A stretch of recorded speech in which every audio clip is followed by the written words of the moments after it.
Our last session for the day is Reading Religion. Looking at the development of religious moments through a textual history will be Renuka Narayanan, Sadanan Menon, and A.R. Venkatachalapati. Thank you. It's the very last session, but I'm very happy that still at least a couple of hundred people are around. First, let me thank the Hindu, or I don't know whether I should thank the Hindu. They have kicked me upstairs. Last year, I was a panelist on a session called Reading Myths. This time I have been kicked upstairs and made moderator because they're very certain that I may not have too much to say on this. They're quite right. But I also have a very sad memory in terms of last year. This session had Veena Pani Chawla on the panel, and she passed away a couple of months ago. So that's also something that comes to my mind. You know, the rubric under which this session has been organized, reading religion. I look at reading in at least two ways. One is as in studying religion. And what strikes me is that in India, religion seems to permeate our entire life. But religion in India is generally seen as a belief. Religion is seen as faith.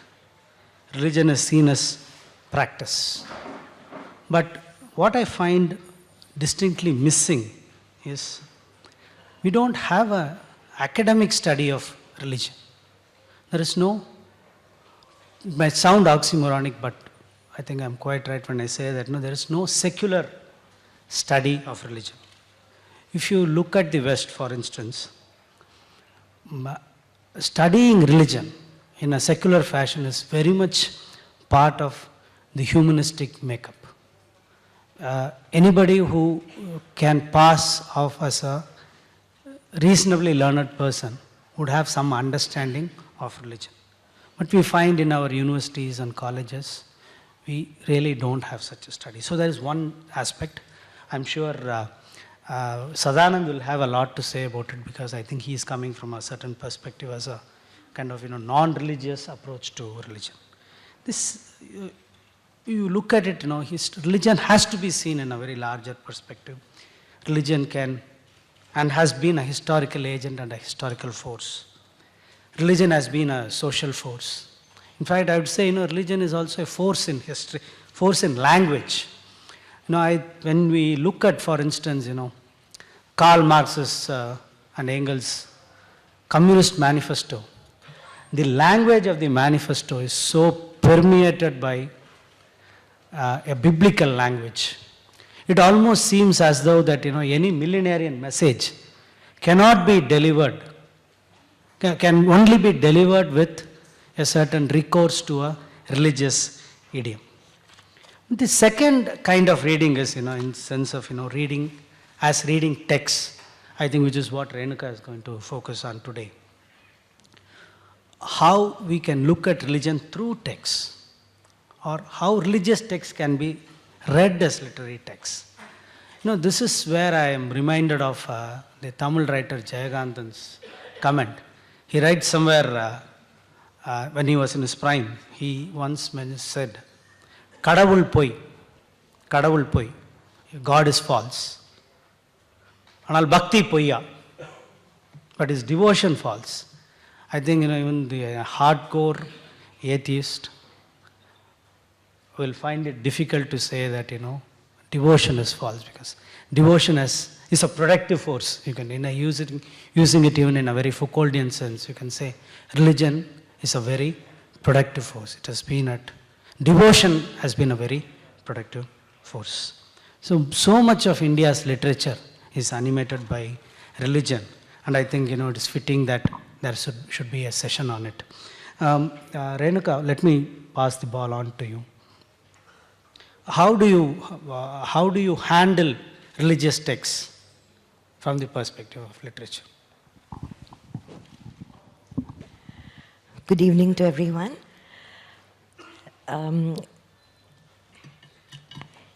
I'm picking my words carefully at the beginning.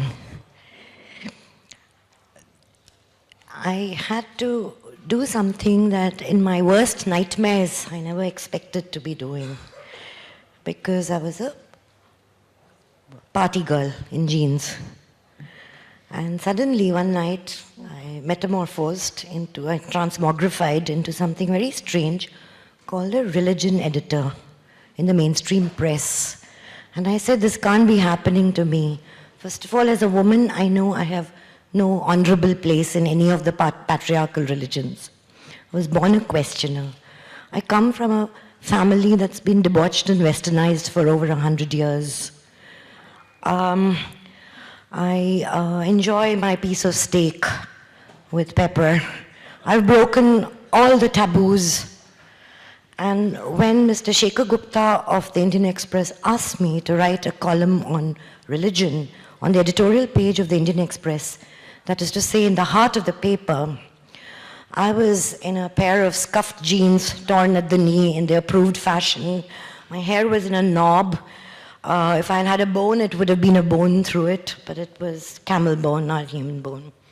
And I had a cigarette, and it was burning away in my hands. And I said, are you sure? He asking me.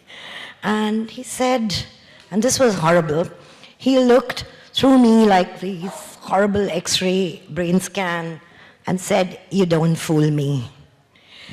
So I said, all right. So it was 700 words on the editorial page in April 2000. And that's when it began. Now, bear with me, I'm getting to the end of this. It's all to answer your question, really, about how I read religion. So I said, well, the only writings on religion in the public domain in India are either by Babajis or from an older tradition of really writing, like Dr. Radhakrishnan, that generation wrote about it. And after that, there was only Dr. Karan Singh, who sort of seemed to be flapping a lonely Upanishadic flag every now and then, And he was the only person available to invite to a function where you could put a biruda on a person and he would reply with a Sanskrit quotation. And I'm not saying this in a rude way, I'm just being clinical and observing what was going on. So when suddenly I was asked to write on religion, which meant reading religion first, I really didn't know what to do. And I looked for, at the same time, it's the Indian instinct maybe, when you know that you have whole centuries behind all this, to want to connect yourself in some way to the pravaham or the tradition of looking at things and writing, talking about things. So the only example or instance that I found in April 2000, to which I, as a modern person, could relate, was a book called Yuganta by Iravati Karve. In '67, it got the Sahitya Academy Prize for Marathi literature. And it was a very humble, simple publication. It was about 70 rupees, I think. Tununde, small, publication. But my goodness, the things that were being said were mind-blowing, She tore apart the Mahabharata. And not in this horrible way, where she's just being mean for the sake of being mean, She looked at it from an insider's, point of view. She looked at it as a modern person dealing with this great big story that did exert and continues to exert enormous cultural influence and social influence. And she looked at it as an insider and tore it apart in neat, steady, scratches of her nails. And you could feel this scissoration, this, gust of stale air escaping from it. And she shone a new light on it for me.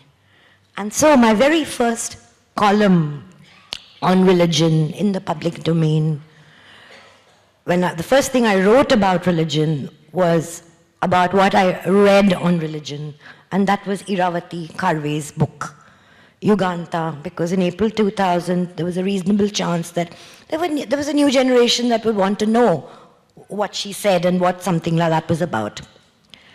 So that's how it began. And I can only talk about it in the personal sense to some extent because I have been a cultural communicator in the public domain since April 2000. And it's been a long dialogue with the public. If I may bring Yes, in please. Sadanand at this moment, it's very interesting that she should invoke Iravati Karve and Yuganta. So, Iravati Karve, as we know, she was a trained sociologist, one of India's great sociologists. And also in terms of her family pedigree, she's the daughter-in-law of Maharishi Karve. So it brings in two traditions together. So does this give us an opening into looking at India's religious texts from, as you said before when we were talking, from a non-religious or a secular perspective on the importance of religious texts? Yeah, thank you, Chalapati, and thank you, The Hindu, for putting together this panel. Iravati Karve, since we are at Iravati at the moment, even though that would not be my starting point, also had the advantage of having lived in Pune and in fairly close conversation with one of India's greatest historians, D.D. Kosambi, who in fact very actively proposed the idea of historicizing religion. And in his wonderful book, Myth and Reality, he has done this fabulous exercise. It's just like a classroom exercise. He says, let's take the character Krishna. He said, let's not take God Krishna. This is the character Krishna. Where does character Krishna appear for the first time in Indian thought or any text or any narrative? And he, being a linguist of multiple dimensions, he knew his Sanskrit, he knew his Pali. One of the few people who knew Pali, he went all the way to Colombo, in fact, to learn Pali because there were no Pali scholars in India at that time. He put together various texts where Krishna is being referred to and traces it back to almost 1800 BC, where the first mention is, I think, in the Chandogya Upanishad or something like that, where character Krishna is referred in 2 lines only as an uncle slayer. He killed his uncle. He was a murderer. And from that point on, this character accumulates fluff, as it were, and floats down history, and about 1,000 years down the line, he becomes a character of a particular kind, and about roughly 800 BC, he appears in the Mahabharata as a particular character, and then by 600 BC, he already has a full-fledged biography. The last panel was on memoirs. There's a full-fledged biography on him in the Bhagavata Purana. In 1,800 years, this character has traveled, and from one thing he has become another. And this brings me to my point that religion therefore needs to be looked not through the text, as it were, as sorry, you were trying to suggest, but as text per se. I think we need to read religion as text. As my favorite philosopher, no, that's okay. As my favorite philosopher, Walter Benjamin has warned us in his thesis on the philosophy of history that there is no document of culture or religion. There is no document of culture or religion which is not at the same time a document of barbarism. And we need to be aware of this fact that religion is a construct of this particular kind. It is a text. You have to read it as a text. It incorporates various, like Chalapati said, beliefs, faith, thought, ideas, fears, prejudices. Everything gets mixed up in this construction of that particular text. Those of you in this auditorium who have been alert today while you were commuting to this venue might have noticed virtually at every street corner a new shrine that has come up just for today. It's an instant shrine, what in Tamil they call the Didir Koil. It's a Didir Koil. It's a shrine to an Ishta Devata, a favorite god. The favorite god in this case happens to be the great Talaibar MG Ramachandran. It's his 83rd birth anniversary today. And every street corner, there are portraits of him, there are garlands to him, there is a coconut there, there is incense stick, there is chandan paste, you name it. It's a full-fledged roadside shrine with a presiding priest. By evening, I noticed they were probably half drunk, but they were distributing prasadam. So you could get your blessings there too. So blessing can come in from many sources, and religion can manifest in many different ways. But I think as people who are not even one who is religious, I think will need to develop, like Chalapati said in the beginning, this is secular, let's say, habit of stepping back a little and looking into that mirror and figuring out what you're reading, what is the reflection that is coming. Because if one doesn't do that, then one unfortunately becomes a victim of a textual incorporation, a kind of co-option into a particular discourse, which necessarily is not of your own making. So this is something that in the Dravidian movement, the history of the Dravidian movement here, E.V. Ramaswamy Naikar tried to inculcate amongst his followers when he enunciated these famous lines, Kadavule number one muttal, one who believes in God is a fool. Kadavule vadanguvavaran ayogyan, one who bows before God is an idiot. And Kadavule pirupagirvan, Kattimirandi, he's a total barbarian, those who go and try to spread the message of God. It is a polemical position. It's an extremely polemical position, slightly unrefined perhaps, not as refined as Marx, whom you mentioned, who at least acknowledges that religion is a soul of soulless conditions. He acknowledges that religion can only be this mechanism, this instrument which brings soul into a condition of life which is totally alienated and has turned completely soulless. And religion is therefore that kind of a mechanism which soothes, which can allay, and yet it is in the realm of illusion. And it's a demand for a life without illusions that then the critique of religion would demand. So for me, I think it's very important to be able to step back and read religion like a text, and to be able to then unravel both its blessings as well as its curses. I think religion has delivered to us.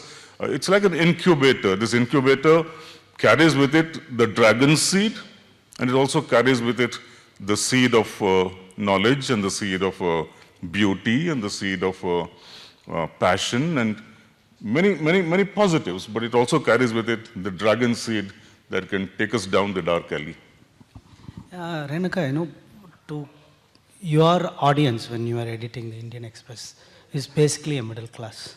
The English-speaking middle class is not very happy with understanding religion in this kind of fashion, whether historicizing religion or understanding the sociology of religion. It seems that, the Indian middle class looks at religion as more as a kind of some kind of comfort. And you find in the last 10 years especially, you find the emergence of a certain kind of religious preaching, which makes middle class easy with the material affluence that they are now experiencing. So can you trace the trajectory of both your own education as a writer on religion for the last 10 years in a middle class newspaper, and also how the reception of these writings from the middle class has been? I think, well, I would like to answer slightly differently, if that's all right with you. I think both you and Sadanand have said the necessary and important things that need to be flagged at the very start. And I think I too have said that we do not participate in certain aspects of religion. Having said that, we should look at the interesting or possibly useful and beautiful parts of the, of the whole religious experience. and the whole religious enterprise. So with these basics, in terms of how we wish to be heard and understood, having been so beautifully and clearly demarcated, with your permission, I would like to move to the good stuff about religion as literature and the power of words, because in the beginning was the word, and the power and beauty of language that makes religious literature a number of the grand old books into grand old books. There is a reason for that, I imagine, that we all understand, which is that they are talking about, they are addressing the unknown. There are usually two kinds of prayers. As somebody who's compiled a book of prayer for Viking, I found that the pattern is absolutely the same across all religions. Usually you're saying thank you or you're saying help. And then you're praising whoever you're saying thank you or help to. And those are the three kinds of prayerful expression in every religion. So obviously then they are looking for powerful language in which to express their powerful thoughts and fears. And this is a common human experience across cultures. So now we're looking at not the specifics of religion, but at the specifics of a human need to address the unknown. Because it's a frightening world. And you're so very small and you don't know your place in it entirely. And you have existential dilemmas and debates, and you're not sure what to do about it. Now, for instance, the English language as we speak it today draws heavily, heavily from the King James Version of the Bible. So many words and phrases, you all know them, I don't need to restate them or reflag them. I know that in my personal, funny little mixture, modern Indian mixture that is extremely Eastern and extremely Western at the same time as so many of us are. And it's not necessarily middle class. It cuts across regions and categories. It's a sort of bandwidth of sensibility which can be inhabited by people with less or more in their pockets, and not necessarily petit bourgeois or middle class in the classical sense, in a Maupassant sense or a 19th century sense or a European sense. Because I think our middle class is more nuanced than that, Some of the words they use to get through a job interview, an exam, because you have to pass exams in this class to get anywhere, and you have to go to the job interview, and you're not always an inheritor, and you're not always an artist in a garret or elsewhere. People focus or seem to. Again, I'm sharing observations that must have occurred to everybody, and since we're talking on this subject, I happen to address them now. I think people have personified the focus of their deepest fears and needs and longings. And they do it according to whatever their life is about.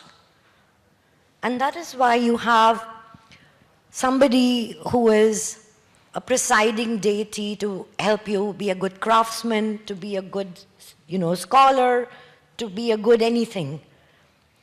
Again, this is across the board, where you ask for things and you say thanks through life's rites of passage. Coming to Tamil, since we are here,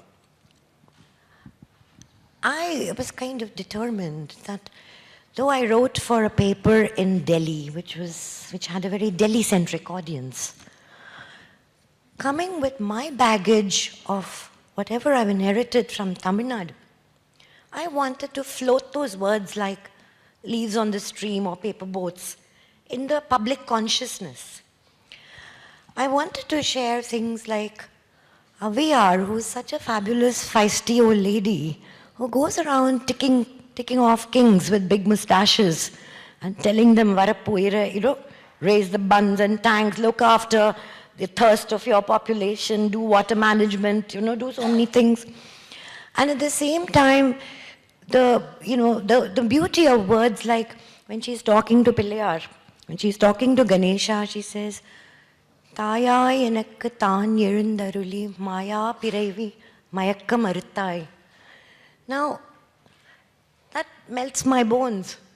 And I want the people I'm writing for in Delhi to get a sense of this other thing, this other language, this other way of looking at life. And then, you know, whenever I went through a personal crisis, it's been words from religion that put steel in my spine and helped me, you know, get on with the show, as I'm sure it has for so many others. Words, for instance, like Namarkum Kudiyallom Namane Anjom. How fabulous is that? I'm not afraid of anything, I'm not afraid of death. Or again, back to Avayar and what she spoke from the womb. Ittamudan Yentalayil Ezhudivitta Shivanum Settuvittano. Mutta mutta Panjame Analum Bharam Avanukku Annai Nenjame Anjadini. Now that is Tamil at its full assonant stretch.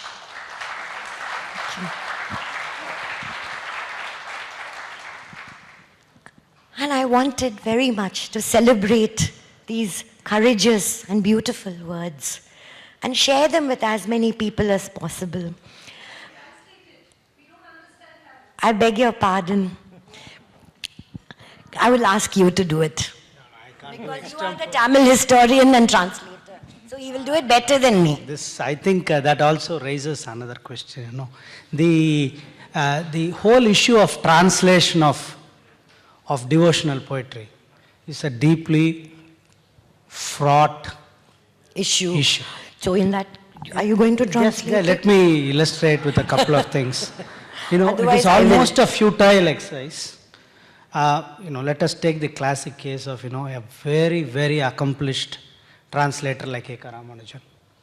Somebody who is able to pull off translating 2000 years old of poetry, Sangam poetry, when he is translating Nammalvar, it's not a question of, you know, he not being up to the task. The English language not being up to the task. I think that is very fundamental. Here a whole range of translations of the Alvars and the Nayanmars. What you find, you know, what is so moving in all these poems, the 4,000 poems and the 12 Nalayara Divya Prabandham and the 12 Tirumurais, when it is translated in English, at first it sounds very repetitive, redundant, often boring, you don't want to even finish it.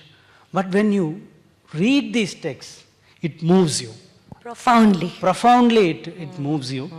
And I may say that it moves people who do not have faith in God. And classic case I would give is Bharatidasan. Most of his life he was an Pandian atheist. Parishya. His writings is impossible to access his writings without a grasp of Religion. Divya Prabandham Yes, and totally. religion. So what is the, Sadanand, let me bring you in here. You know, what is this experiential aspect of One religious moment, text? please. I'm so sorry to interrupt you. If I just answer that lady there who's waving, well, the words that really helped me so much were, she's saying, is that Shiva dead who wrote my fate on my head? Even if there is famine in the land, mother, the burden is his. Oh heart, do not quail. Correct.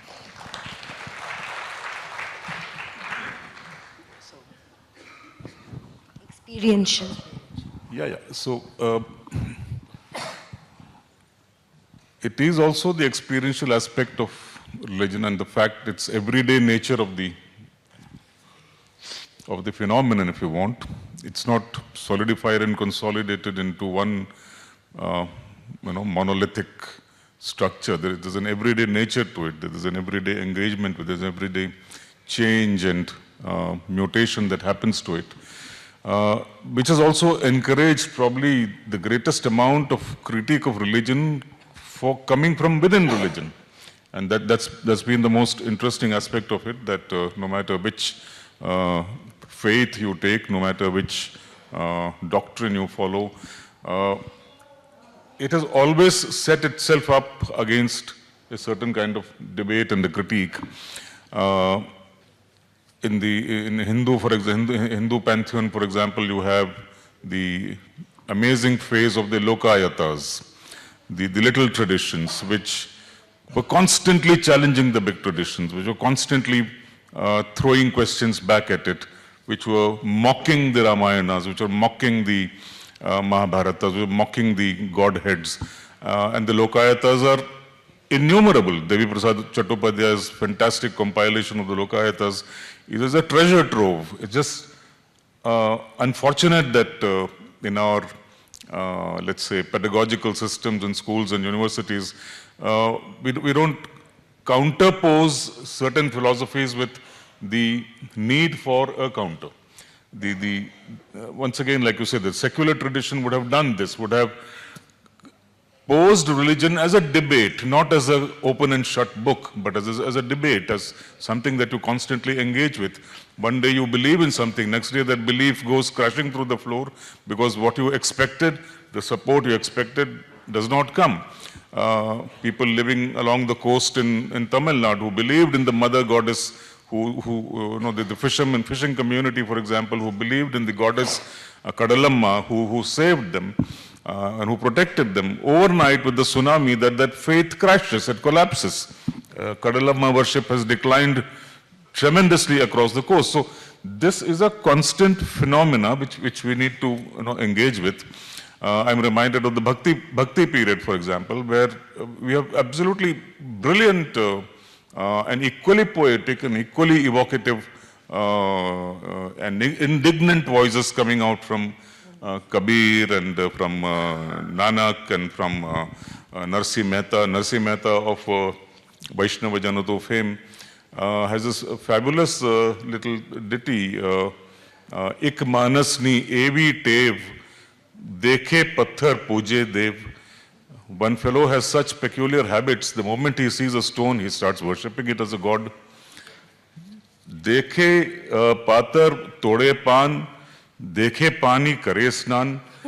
The moment he sees a leaf, he wants to offer it as a thing. The moment he sees water, he wants to have ablutions in it. So these are critiques of practices and rituals in religion that are coming from within religion, and they're fairly severe critiques. Kabir has been unsparing, and Surdas has been unsparing. Mirabai's devotion it takes you to a completely different idea of what devotion can be and what the expression of that can be. So this need to personalize the idea of devotion, to personalize an idea of the spiritual over and above the externalization through institutional practices, and the terror and tyranny of those institutional practices is an age-old phenomena. In Islam, the Sufi cults came up because of that. In Christian theology, the liberation theology has produced some extraordinary literature. So this is a constant tussle, and I think both sides therefore have produced equally brilliant literature and equally brilliant poetry. The whole point is institutions have a way of co-opting and submerging and subsuming and often silencing these voices. Absolutely, Sadanand. Thanks for bringing in non-devotional religious poetry into this whole debate. You also raised the question of speaking of Shiva, and you mentioned institutions. I can think only of the Tamil Nadu Textbook Society's textbooks. So you have this first section of devotional poetry where you have this Samadharma, Sambhavna, whatever that term is. I don't speak Sanskrit or Hindi. So you have one each for one song is reserved for a universal God, a Nirguna God, then one for Shiva, one for Vaishnava, one for Christians, one for Muslims.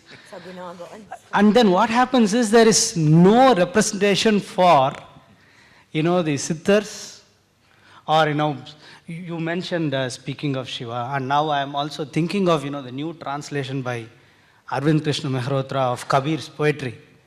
This poetry works, the non-devotional religious poetry seems to work across languages.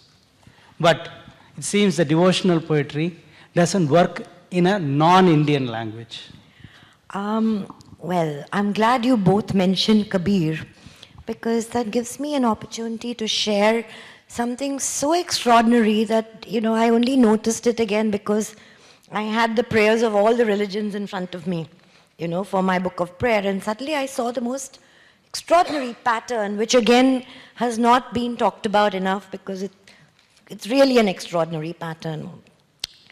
And I just want to share the actual words, So there is an Upanishadic verse in Sanskrit which talks about God. What is God like? What is God? And it goes, Tileshu tailam dhadiniva sarpir, apasrotasu haranishu chagni. Or another way of saying it is, Pushpa madhye yatha gandham, tila madhye yatha tailam, payo madhye yatha ghritam, pashani shiva kanchanam. Similes, they're saying like oil in a sesame seed, like ghee in milk, like water buried deep in the firebed, like fire in fire sticks, like scent in a flower. These are all the comparisons that are being made to express what they think is God, something, a hidden essence. Now this is the Upanishads, right? And it's in a language from long ago called Sanskrit, which has lost its social and, religious resonance to a large point. It's been discredited by its practitioners, and so it's subsided, And then along comes the Bhakti movement, along come the reformers and iconoclasts. And now this is what Guru Nanak says, okay? Puhap mad ju bas basat hai, like scent in a flower. Mukhar ma jaisi chai, like your face in the mirror, the reflection. Taise hi hari base nirantar, that's how God resides in you. Ghat hi khoja bhai, look within, oh brother. Okay, that's Guru Nanak. Wait, there's more. Kabir, who takes a jolly good knock at all that's wrong and tries to uphold this idea of something more powerful and beautiful and more individual and yet connecting everybody. It's almost a Jivatma Paramatma vibe, And this is what Kabir, who by the way doesn't like women much, he's pretty rude about them, rather like St. Paul is. So sad, So there he says, जैसे तिल में तेल है, okay? जूं चकमक में आग, तेरा साईं तुझ में है, तू जाग सके तो जाग. Like oil in a sesame seed, जैसे तिल में तेल है, जूं चकमक में आग, अरनीशु चगनी. तेरा साईं तुझ में है, your Lord is within you. Look within, brother. Awaken that if you can. Mahadevi Akka says the same thing, by the way, about Channamallikarjuna. There seems to be, the tradition, the similarity of these similes. There is a similar poem in Paribadal as well. But what happens is for The people very from same within words, the tradition, so extraordinary. very same words. But I think, there is a gap between how people from within the tradition see it and people from outside see it. I am reminded of, Do you mean Wendy Doniger? No. Oh, no, I don't mean Wendy Doniger. Just checking. I think Wendy Doniger is a very different academic approach to religion. But I am reminded of, Malcolm X's autobiography. Towards the end, when he moves from Nation of Islam to a very, can I say, a Wahhabi kind of understanding of Islam. He says, what is this phrase like, bless the Lord? How can you bless God? He raises this question. So this struck me because when we try to translate poetry from Indian languages into English, how do you translate, Pallandu, Pallandu, Pallayirattandu, Palagodi Noorayiram, Mallanda Tindol Manivanna. Assonance, the Tamil rhymes come in front. It's translated in English. Yeah. It's lost. It's banal. Yeah. Banal. Yeah, Trite. sounds really trite. So this seems to be, there Yeah. seems to be a gap between how a religious text is seen from within and from Well, of outside. course, it But can't it be has helped. to be in- reconciled. I just want to say something, if I may, here against You're this. taking time from I'm Sadanand, but terribly sorry. It's just a beautiful line from the Quran Sharif, which ought to sort of put the Wahhabis in their place. Because in the Quran it says, I think this is from Surah Insan, please correct me if I'm wrong, because I'm just speaking spontaneously. It says, the Quran, Holy Quran says, Imma hadayna hussabila wa imma shakiron wa imma kafura. For I have shown them the way, be they grateful or ungrateful.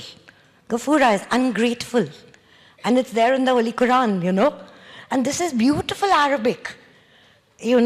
That is one thing. Sadanand, you'll have the last Yes. word, perhaps. There'll never be a last word on this, but I doubt The seriously. beginning was the word, the last word is yours. I seriously doubt if this session was meant to be for having orgasmic takes on the beauties of religious texts, which exists. I think all of us know it. I think the more critical and crucial question is the role of religion in the act of citizenship in a new nation state, in a nation state like India with multiple religions and different kinds of practices. What's the role of this religion, and what is the let's say, cumulative impact of this, both from the perspective of the state as well as from the perspective of daily life, is something that I think all of us need to be concerned with and preoccupied with in these times where religion has become one of the greatest dividers, one of the most violent expressions of the human psyche, if not just physical brutality. And there's no point simply glamorizing and glorifying the beauties of it, which we know the poetry is inherent, but the violence is also inherent, and I don't think we can run away from it and look the other way. Okay, two very contrasting views, perhaps even adversarial. And I'm in the middle, I'm right in the middle. I have sympathy for both. I am both a historian and a translator.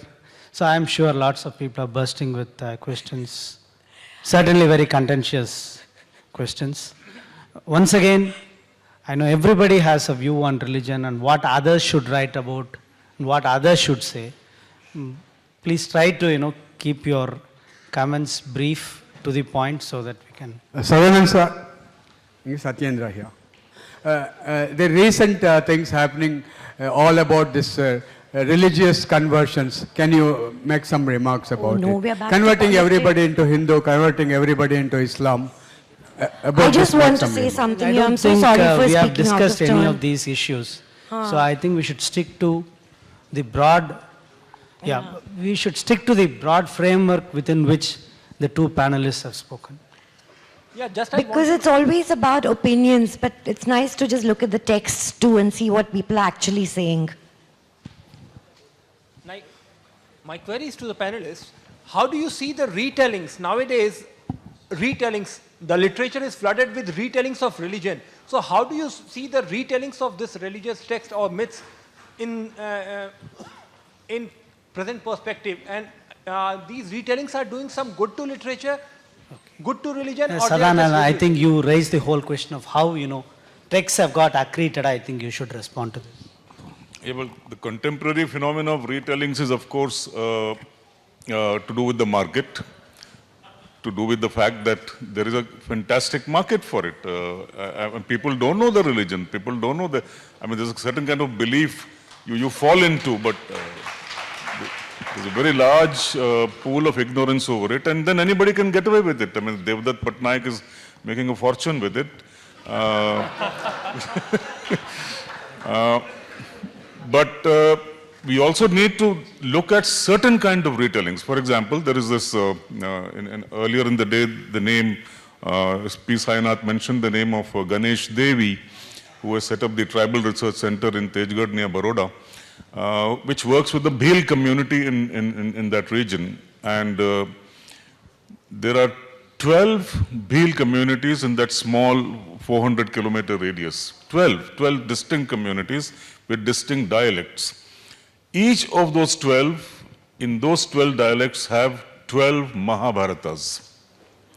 So these people have put together this wonderful volume, where on the left-hand side of the page is the Mahabharata rendition in its original dialect in the Devanagari script. On the right-hand side is a Hindi transliteration of it. And you have 12 versions. In each of these versions, the Pandavas are mocked to death. They're shown as nincompoops, they're shown as complete backward retards. They're really put through the churner. And eventually, it's these smaller communities, the smaller tribe, the Bhils, the Nagas, etc., who win. Now, this is a retelling. This is not just a telling, but it's a retelling which we need to know, which the mainstream practitioners of religion, if you want, Mahabharata for me is not a religious text, but there are several elements in the Mahabharata that have become part of a certain kind of religious practice and discourse. We need to know this, that there are many, many narratives in this. There are many, many historical positions and political positions and devotional positions in this, each one equally valid. Now, these retellings, I think, are very important. Not the market versions, but where scholars are very diligently putting things together, what A.K. Ramanujan did with the Ramayanas, what Romila Thapar is doing with the Ramayanas, and so on. I think so. The scope for this increases because of the absence of any genuine discourse on religion amongst us. Everything is what the Asaram Bapus and the Ramdev types say from televisions, and they are such distorted versions of the idea of religion, it's not a joke. But we buy it lock, stock and barrel. We spend hours of television time consuming these charlatans. I have to agree. Somebody asked just now, how can we do with the fundamentalism?